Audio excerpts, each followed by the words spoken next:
스태그플레이션은 경기 침체와 동시에 물가가 상승하는 현상을 말합니다. 경제 성장이 정체되었다는 의미의 스태그네이션, 물가 상승을 뜻하는 인플레이션이 합쳐져 만들어졌습니다. 스태그플레이션, 왜 경제학 최악의 난제라고 불리는 것일까요? 이를 알기 위해서는 먼저 인플레이션과 실업률의 관계를 알아야 합니다. 1958년 경제학자 윌리엄 필립스는 인플레이션과 실업률은 반비례한다고 말했습니다. 실업률이 떨어지면 노동자들은 임금 인상을 요구할 힘이 생깁니다.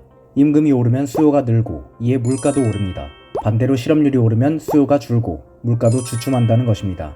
그런데 1970년대 들어 미국 경제는 이 관계의 붕괴를 경험합니다.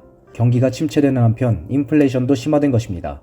사람들은 일자리는 줄어드는데 물가는 계속 오르는 상황을 경험하죠. 스태그플레이션이 닥친 것입니다. 당시에 발단이 된 것은 오일 쇼크였습니다.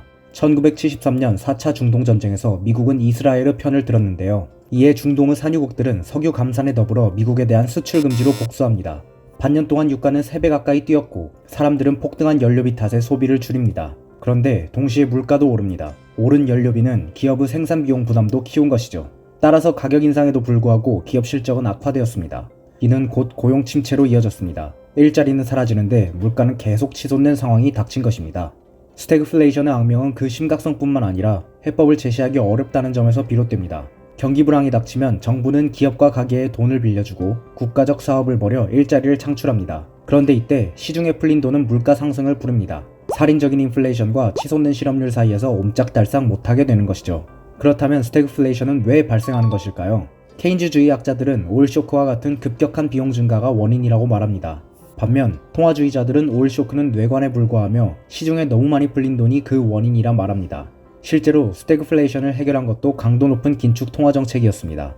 미 연준은 21.5%까지 금리를 인상했고 물가 상승을 억제함으로써 스태그플레이션을 타파합니다. 그러나 그 과정에서 수많은 미국인들이 일자리를 잃었고 수천 개의 기업과 은행들이 도산했습니다. 엄청난 고통을 겪고서야 난제를 극복할 수 있었던 것이죠. 70년대 미국의 스태그플레이션은 오늘날 우리에게도 으스스한 데자뷰를 들이웁니다. 2022년 현재 한국은 유가 급등과 공급망 쇼크를 겪고 있으며 코로나 경기 부양을 위해 시중에는 엄청난 양의 돈이 풀려 있습니다. 만약 실제로 스태그플레이션이 닥치고 강력한 긴축 통화 정책만이 해법이라면 사상 최대 부채를 지고 있는 가계는 엄청난 충격을 받게 될 것입니다.